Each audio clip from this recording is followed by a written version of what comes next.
Thank you. Muchas gracias todos aquí. ¿Empezamos? So, there's this moment in what is arguably the song that defined the sudden upturn to the career of one Chappell Roan that I cannot stop thinking about. And thinking about in a way that is kind of bittersweet and sad. I'm having wicked dreams of leaving Tennessee. It's Santa Monica, I swear it's calling me. Won't make my mama proud, it's gonna cause a scene. She sees her baby girl, I know she's gonna scream. God, what have you done? You're a pink pony girl, and you dance at the club. And that's silly, because Pink Pony Club is a transparently, exuberantly fun song. It's exciting, it's dynamic, it highlights in the pre-chorus that Roan's singing voice is just effortless and powerful and gorgeous. The writing was on the wall this whole time for anyone who was utterly blindsided by Good Luck Babe. It's sillier still because this is the start of a new season of videos I'm making focusing on the darkness. Art that is invested in looking at dark themes, ideas, worries, aesthetics even. And Chappell Roan's work is many things, but I would say that calling it particularly dark in light of her sudden popularity may seem off at first blush, even contradictory to what was the central ethos of her first and currently only studio album, The Rise and Fall of a Midwest Princess. You can, as I have, look back to her more morose vibes in School Nights, and maybe if you're a particular kind of fan of hers, maybe you're thinking that this is where we're going, right? Secret past exposed. Chappell Roan used to sing sad girl music. Not really. Usually when I do these vids on musicians, I like to slowly go through their discography and try and paint a picture of their progression to the point in question. But outside of there just not being a whole lot to look at yet, she has some singles, an EP, and a studio album. And while I thought School Nights was fine enough, even early on, her voice was very powerful, her highlight feature, one could argue. Ultimately, I think that the clarity of her language wasn't really refined in the way that it is now. What it has that is morose, melancholy, emotional, it comes through language that plays a little safe, a little too comfortable, and that's something that her full studio album doesn't do. I am instead going to make the argument that there is something darker lurking in the depths of this very fun pop album, and that this isn't even something that Roan's unaware of, but something that she recognizes and is in conversation with. And we're doing it live, too. We have an audience in the booth. Hi, everyone. Yeah! All right, track 1, Naked in Manhattan. Right out the bat, there is something kind of infectious to her music. I am maybe not a pop music expert. Hell, if you've listened to me talk publicly on music before, you may already know that I'm very distrusting over any of the bona fides and music criticism I could possibly have, but I think that this album largely succeeds on a few levels. First, and least confident in my assessment, I am going to go out on a limb here and say that the production on it is exactly what it should be. Chappell Roan isn't here to bend the musical boundaries and definitions of pop music in daring ways. She has straightforwardly said that she wants to make fun queer pop songs. That's why I'm making this video, where I'm kind of a Debbie Downer about the whole thing. So, in that regard, the production highlights, first and foremost, her really excellent singing voice. It is the defining element of the mix, and no disrespect to the musicians who are very talented and do very good work to make the magic happen, but it highlights exactly what needs to be highlighted.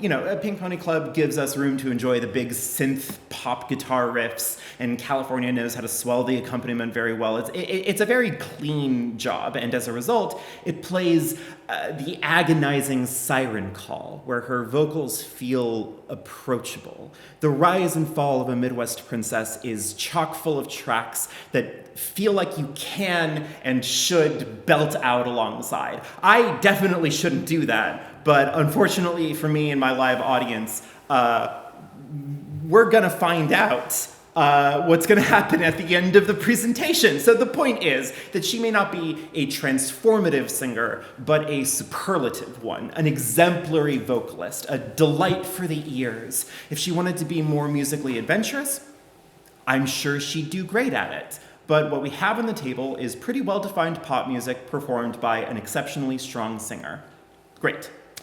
Another major factor is that it is kind of brazen in its queerness. She is a lesbian and is exploring that in a very confrontational way. I'm not going to up and disrespect the history of queer pop stars in this video by saying she's broken new ground, but she has made lesbian forlorn pop songs that feel less like important songs in the lineage of queer music and more like fun, you know? Kind of like how Queen was just really fun music belted out by one of the best singers to have ever done it. And now we look back on it as an important part of queer history, important enough to make a really bad documentary musical drama film. What the fuck was happening in that movie? It doesn't matter. There is a personal ease to her work, something that just sinks into your mind, and in doing this, the game does shift a little because she doesn't have to carry the burden of her music being historical, at least not now. For now, it can be exciting and fun and a good time. It's less monumental and staggering that she's writing about sapphic desire in something like Red Wine Supernova, as much as it feels good to sing and listen to, and it evokes a kind of longing that's intuitive. I would behave like her if I went to school with Neferu from Adastra. Nothing really exemplifies this energy more than one of her biggest hits, Hot to Go, of course, which is very upfront and enthusiastic about her seeking and desiring intimacy in a way that would maybe feel daring decades ago, but here and now, it's just fun. It has a fun dance to it. She dances along with like drag queens and her grandparents and some young people. It's easy to just get swept up in its playfully bawdy but disarmingly charming presentation. You all know the dance, right? Like, you know, you did it, right? No, don't do it. No, I wouldn't ask you to do it. You can just nod your head like thoughtfully. Okay, that works great. Okay, cool. All I'm trying to say here is that the point of the album, of her work, really isn't to do what I'm doing to it. Here, you're supposed to enjoy it, to have fun, and I think that it's something of a triumph in making an album that is inescapably sapphic Gen Z longing into something that nets tens of millions of views online and plays well on MTV and SNL, which, like, damn, like, good on her for showing up there after the whole, like, Mudang sketch. Like, I don't know, I felt like that was at least a little in poor taste to me, right? Okay. So why do I want to do this?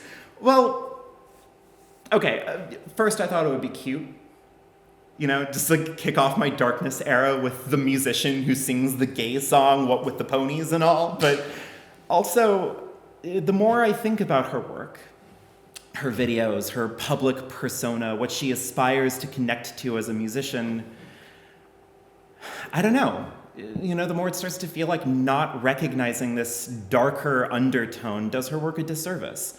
You know, she says she wants to make forlorn pop songs about love and junk, and that forlornness cannot help but be characterized by her community, you know? Here, let me try to come at this from a different angle. Track 2, Coffee in California. So, there are some obvious signs. I spend maybe too much time as a bitrate YouTube personality trying to preempt arguments here. It's a bad habit.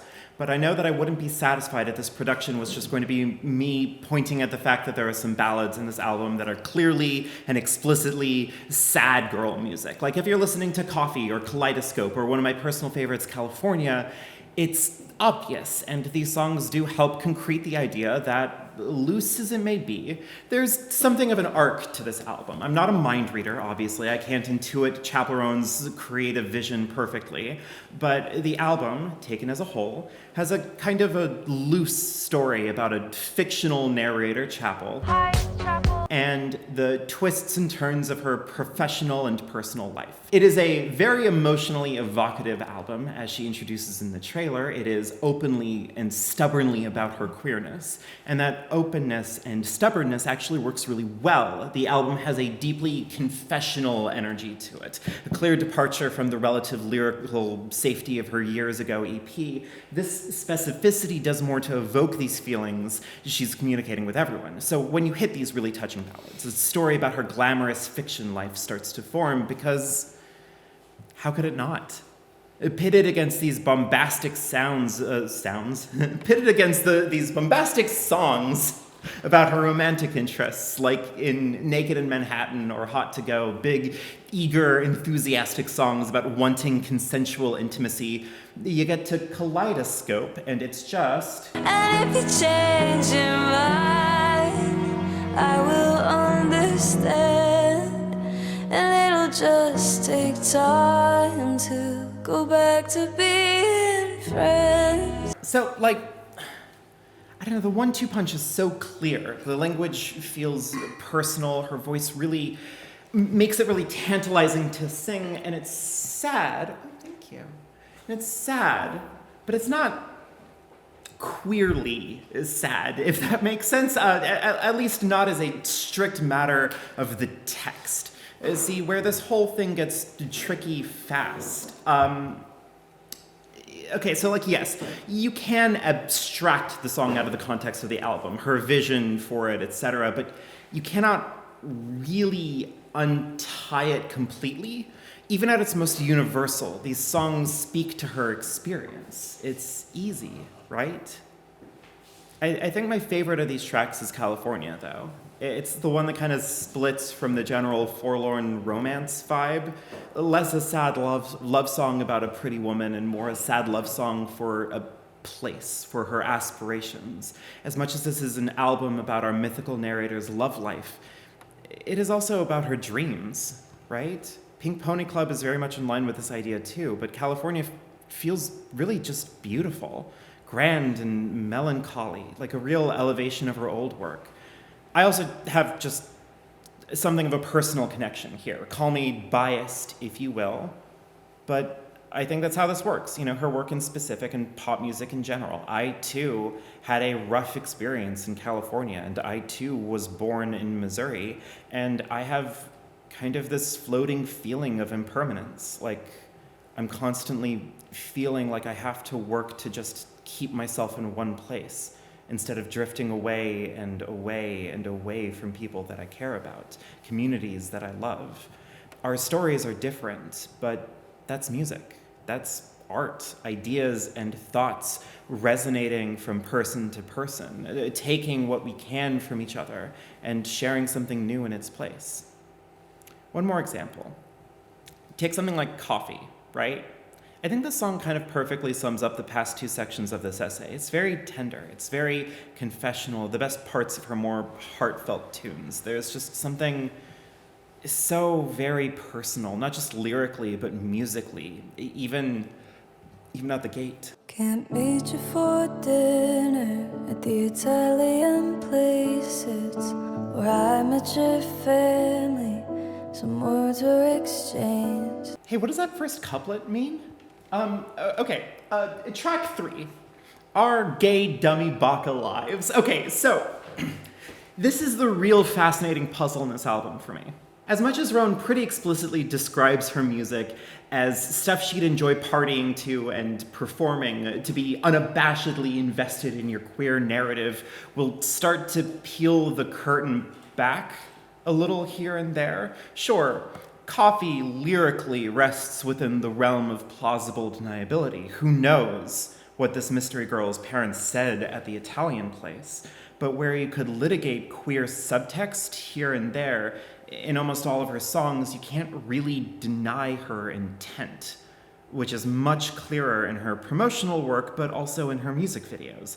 It's refreshing having been there for Taylor Swift's gay allyship haters video, to even having been there for the very obviously sapphic Lady Gaga video that I had to endure people adamantly denying that she's doing a Thelma and Louise.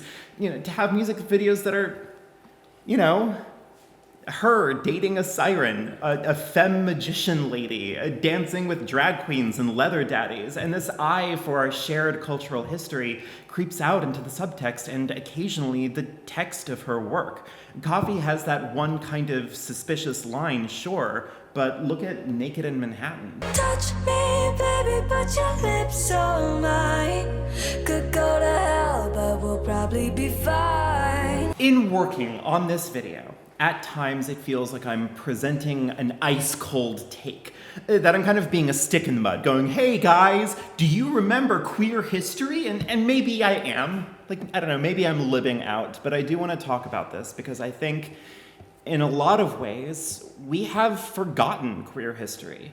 I made a promise last month to stop worrying so much about discourse and hot takes and whatnot, but for as long as I have queer friends who get constantly harassed online by people who take motivated action to reshape queer culture in a way that erases the murky, less comfortable aspects of it, I find it my civic duty now, before the next great American bad times, to stubbornly remind us all of what we've had to fight for, where we came from. So,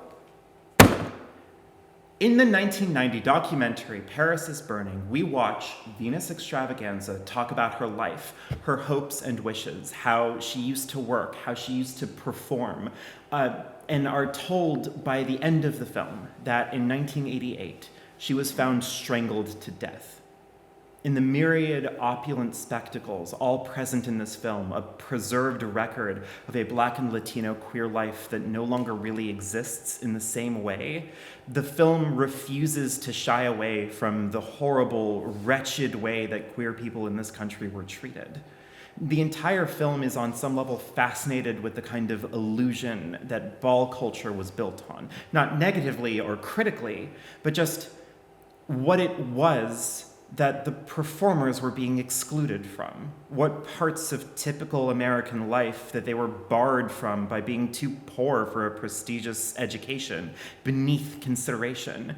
And they would perform, not just drag as we know it today, but all sorts of performative categories, dressing up as students in good schools, business executives, categories giving off realness, how well they can perform straight identity. This isn't crude or bawdy even, an intuitive understanding that straight is ultimately, culturally, a set of performative signifiers. Facade and illusion are everywhere. But it isn't naive. Nothing in the documentary suggests that the performers here are fools, but that they yearn for a relationship with the world that is constantly denied. Outside of the absolute gut punch of learning about Venus's death, one of the more striking moments for me is when the film finds these two teens hanging out at night at the ball, 15 and 13 years old. The 15-year-old doesn't have a mom or a dad. They are, in his words, gone. This is the result of a system, a society that by 1990 considered that it was acceptable to displace entire communities of people. It's worth considering that sodomy laws in the US wouldn't be outlawed at a federal level until 13 years after this documentary, to say nothing of gay marriage getting legalized 12 years after that. Part of the process of looking into this documentary, in researching queer history, led me, of course, to reading bell hooks and Judith Butler's takes. Scholarly articles on Paris is Burning. On the one hand, it is nice to see that people have been posting through it since before posting was a thing. No offense to either of them personally. I am just frustrated with the way they both talk about the documentary. See, part of why I hesitate to talk a lot about real people, real political events, real struggles, is that reality, people, governance, all of it has a serious weight and texture to it. No one can really just be a symbol or stand in for the intent of an author the way a character can. And yes, you can make narratives, which is what Butler and Hooks are both reckoning with, right? Livingston, as all documentarians do, created a fiction on top of a reality, and discussing the ways these combating visions interplay with each other is the point of philosophy, criticism, art, filmmaking. I do get it. I just can't shake the specter in my heart. I can't separate reading about whether or not Livingston is upholding white supremacy by not portraying herself as an element in the film itself, or on any discourse about qualifying realness, when this film captures at least an undeniable reality. For as ephemeral and strange as the concept of realness is on an academic level, everyone in those balls knew exactly what was meant without it having a strict codification. This traverses the boundaries of artifice. As much as it's conceptually interesting, real things happened with real people here in this point in time, and it gets so delicate in my heart to really take these kinds of cold steps back. No matter how you want to talk about what the director intended to portray, what she wanted out of this piece and how that informed its creation, Venus wanted to be seen the way she was, as who she was, and was killed over it. How much art can be extracted from that? To take a step back, I have only ever felt this uncertain, this nervous and cautious on my platform whenever I'm talking about musicians. This is the fourth time I've taken on this, and from Conor Oberst to Owen Pallett to Patricia Taxon, and now with Chappell Roan, I cannot help but think about the personal nature of this art form. Whenever I write music, I feel very delicate about the whole thing. Some extremely personal part of myself has been formed into art. No matter the kind of artifice around it, it's something that I had to perform and sing and record, and I'd find listening to my own work unbearable at times, so utterly, cavernously painful, so it's hard to have that kind of separation. How am I even supposed to begin looking at the people in this film? I've spent days thinking about those two kids. The sheer indifference this country has taken to queer, Black, and Latino people goes beyond merely discussing what it means as art.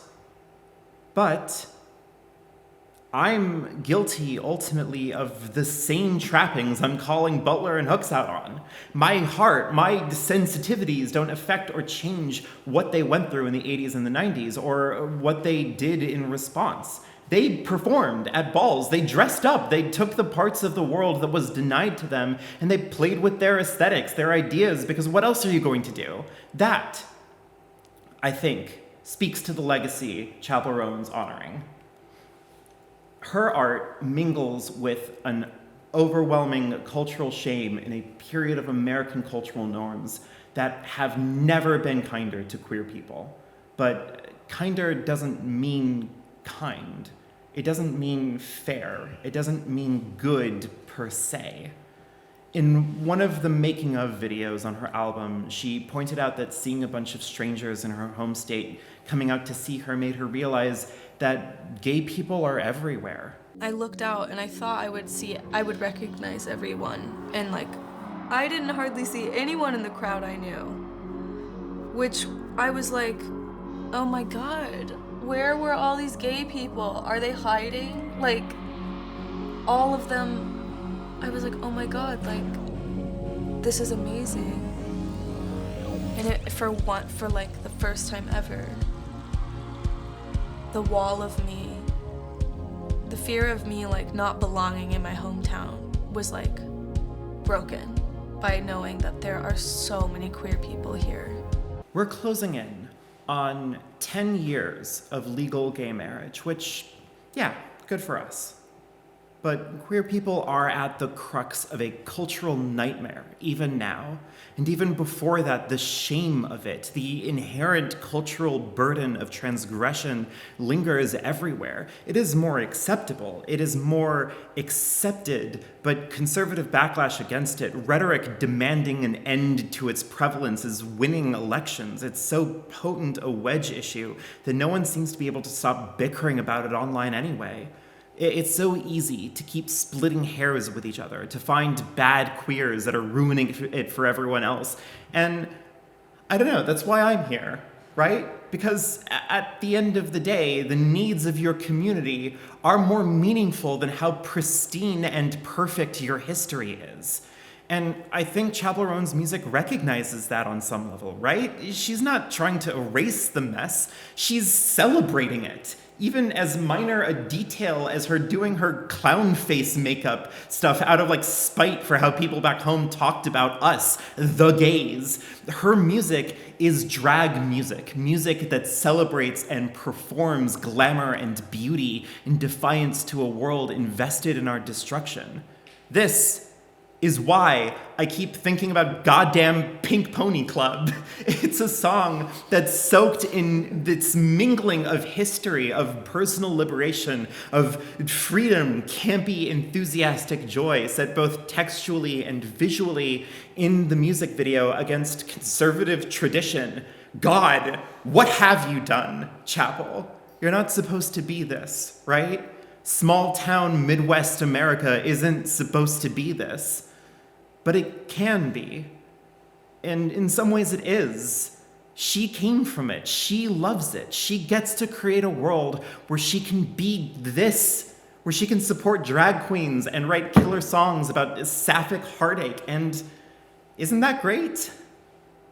I think what ultimately got under my skin in looking at scholarship around queer history is that it's very easy to accurately portray a callous, inflexible, monstrous country. Our opposition is so pervasive, so powerful, that even our presumed allies are rancid with it, infected with their rhetoric, their framing, their traditions, everything. But creating a movement, rallying people, fighting for our rights and our dignities and our needs and our community cannot simply come from the sheer gravity of our circumstances.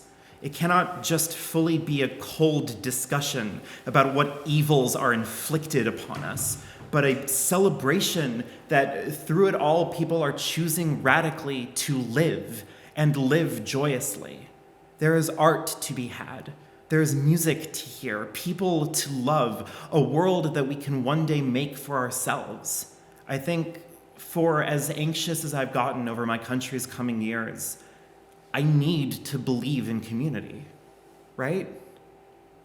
The personal, the sentimental, the cultural and historical all converge on a sense of community.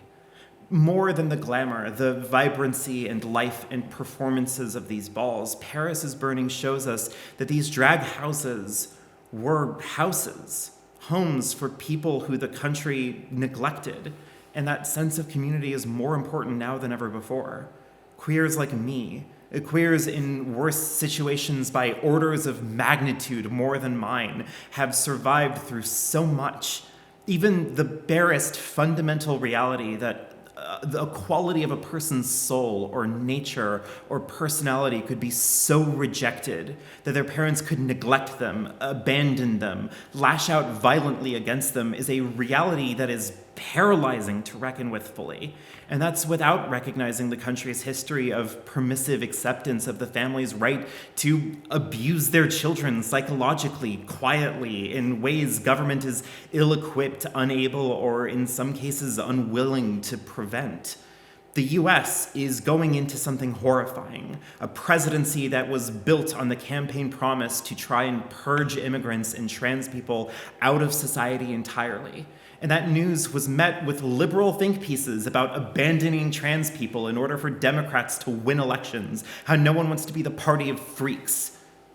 And that this wave has permeated across the world, anxieties and struggles and sentiments about how potentially dangerous people like me are for things we are denied the capacity to answer for, a community built entirely out of whipping girls, made to bear the sins of society because someone must. And it's so easy. Society is so ready to indulge in the scandalizing, the shaming, the brutalizing. But ultimately, no one can escape history. We can learn from it. We can find meaning in it. We can fight and stand strong and try and change our future. But at the end of all things here, I would like to reaffirm that we need to take care of each other.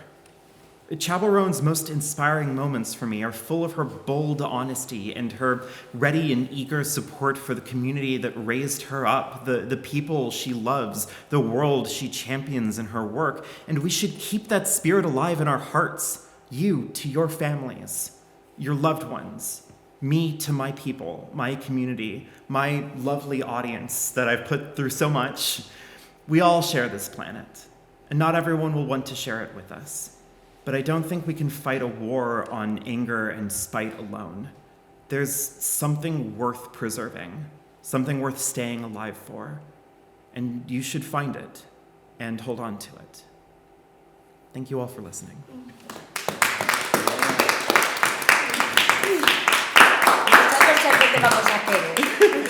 Tu familia.